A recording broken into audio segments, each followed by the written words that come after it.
Well, I didn't prepare any statements. I'm usually not good at preparing statements beforehand. But I've probably known Greg the least amount of time than everybody up here. And our relationship started back in 2010 when I got an email from Greg Novak, said, you know, he wants to meet at the original House of Pancakes. And I had never heard the name Greg Novak before. I didn't know what he wanted, who he wanted, so I called around and asked people about who is Greg Novak, why does he want to talk to me, because I had no clue who he was, and I got mixed reviews. Some people love him, some people say, hey, I don't know about this guy. But I got mixed reviews, but I went to that meeting anyway, and he did order that at the Pancake House. The $2 bills came out, everything. So things everyone is saying is absolutely true. And we had a pretty good conversation. And it was about the district. I got to know a little bit about him. He got to know a little bit about me. But when I decided to run for the board, he and I talked a little more. And a little more as we ran, the campaign went on, and then getting on the board, the person that I met was just in some ways different than the person that I heard about. You know, this was definitely a person who cared about the district, cared about the children. Even though we didn't always agree on everything, he was still very passionate about what he believed in. And he was able to give you a pretty good argument about why he felt the way he felt on those issues.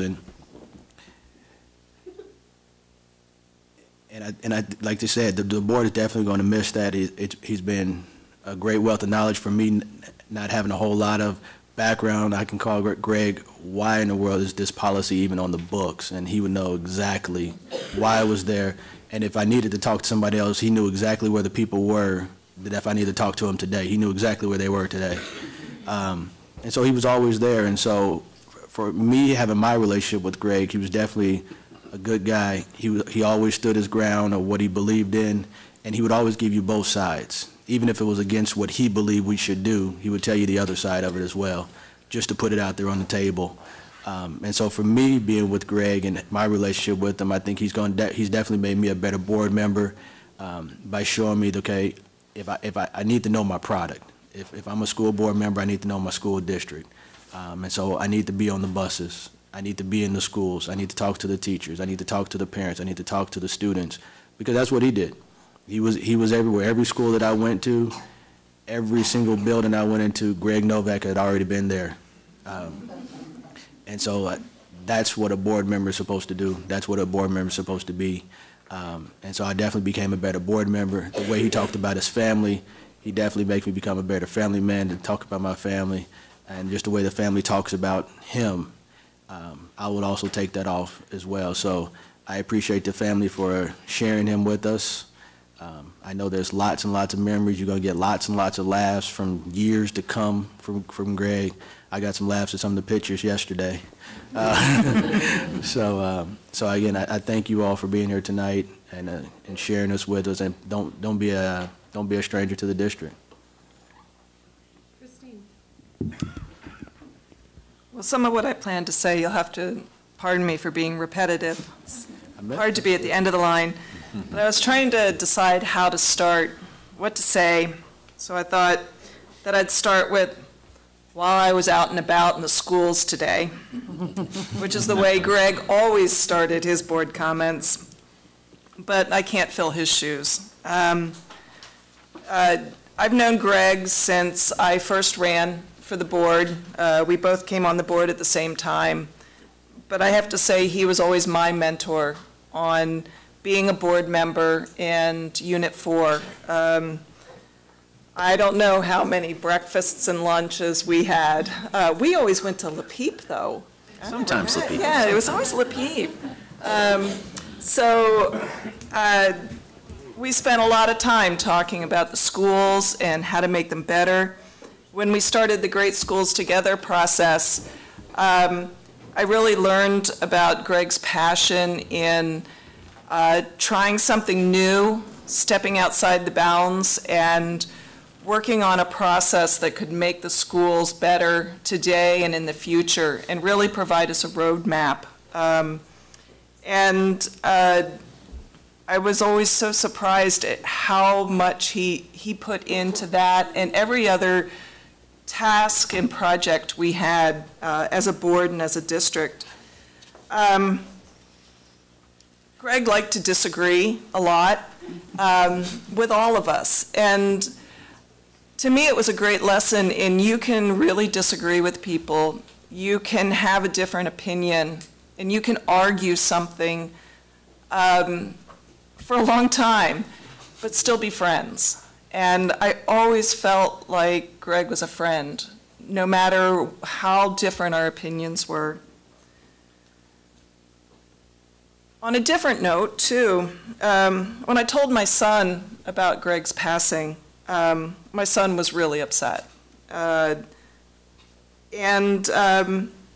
think part of the reason is Greg didn't just touch my life and our lives as board members. He touched everyone's lives.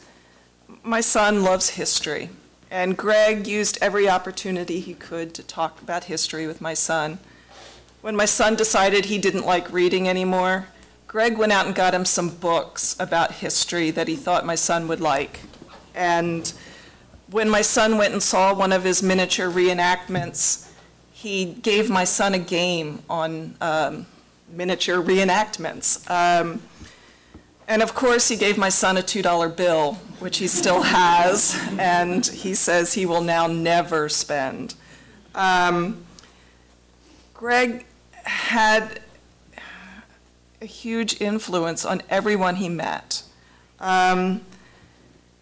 Whether it was my child, his family, or every Unit 4 child, those children were what was most important to Greg. And it wasn't his agenda. It wasn't anything else but what is the best for the kids. I know we are all going to miss Greg very, very much as that board member who can say, but what about this? Did you guys think about this in a different way? Because he could do that. He could take a situation that we thought we had worked out every solution to and say, no, but what about this? We're going to miss that. But most of all, we're going to miss a friend. We will really miss Greg.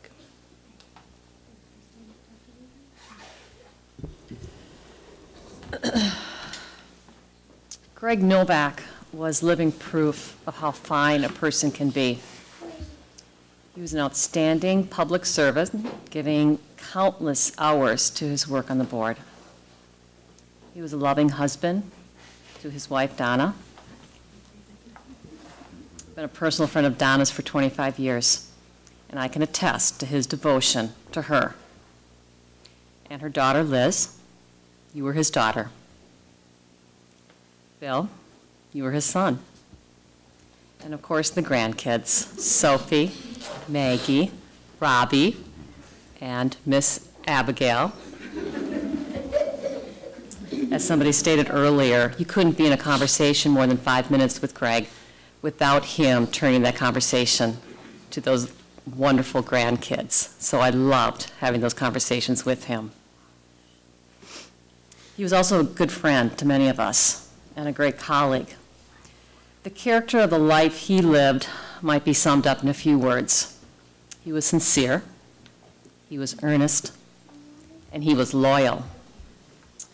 Although we will have another person join us, make no mistake, he or she will not replace Greg Novak. He was one of a kind, and he will be missed. Thank you for sharing him with us. Okay, I was really going to get through this without my Kleenex, but I doubt it now. Thanks, Judy. Sorry. Today, Unit 4 in this community said goodbye to a dear friend, Greg Novak. For the past 30 years, Greg has given of his time, talents, and treasures to make life a little better for those around him. I have heard countless stories of what a compassionate and generous person Greg was. Since 2007, I have had the great pleasure and honor to sit with Greg at this table in service to Unit 4. I learned a great deal from him, and I hope that I will continue to use those lessons to do the best job possible. I wanted to honor Greg tonight with a little something that I think he would appreciate. Many times when things got rough, Greg always had something humorous to keep things all in perspective. So here's my attempt to maybe lighten the mood a little and let Greg know what he meant to me. G is for grandpa ties. He wore them so proudly. R is for respect. He gave it and he earned it. E is for energy and enthusiasm. His positive energy and unending enthusiasm for Unit 4 was contagious. G is for Go Champaign. He never picked sides when it came to his two favorite high schools. N is for nitpicky. I have never seen anyone go through a table of charts and decipher them as well as Greg and find that one number that just wasn't what he thought it should be. O is for omnipresent. Greg was everywhere in Unit 4, riding buses, walking the halls, visiting the teacher's lounge, visiting the bus barn, attending meetings. Greg knew what was going on in our buildings. V is for a voracious reader. Never failed that we would get Friday packets, and by Sunday there would be a note from Greg regarding materials read, and always ending his thoughts with my O2, his 2 cents. A is for always ready to serve. We could count on Greg to step in whenever and wherever needed. K is for kind. Treat others as you would want to be treated, and he did. Greg, we will miss you, and we will continue to work hard as a team because that is what you would want us to do. Okay. Sue, can I say one last thing? That's the downfall about not writing it down. I just want to say to his family that Greg, he won the award that you guys probably didn't know you were in. At our last meeting, Greg, we noticed he had a full beard. And we had said, you know, that's a new look for you, huh, Greg? He said, yeah, I'm just see how long my family lets me keep it. And so we all know that he kept his full beard, so he won that battle. Yes. Yes.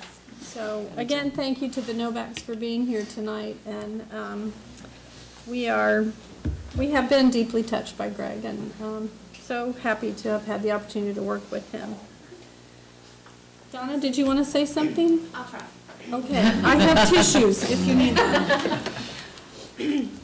Basically, I was, as you were talking, I could put an incident with everything that you said. Greg and I met at Jefferson Middle School.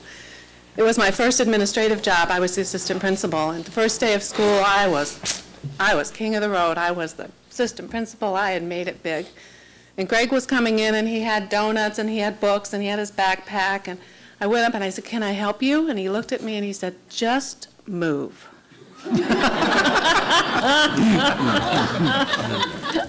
2 years later, when I married him, when I got to the preacher, he looked at me and goes, just move. When you talk about his kindnesses, those $2 bills drove me nuts. I tried to sign the tip. I have a drawer full.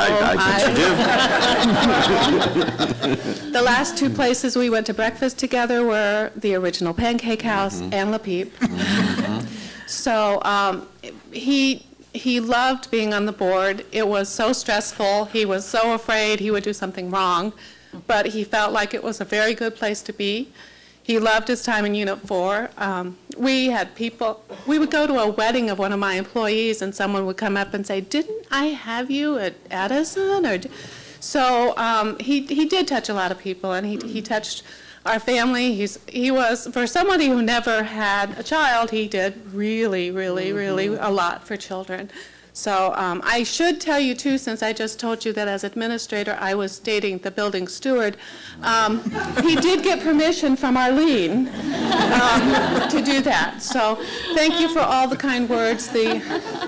Yes, he did. She was assistant superintendent, and he rode his bike to her house and said, I want to date this woman, and will it cause her a problem?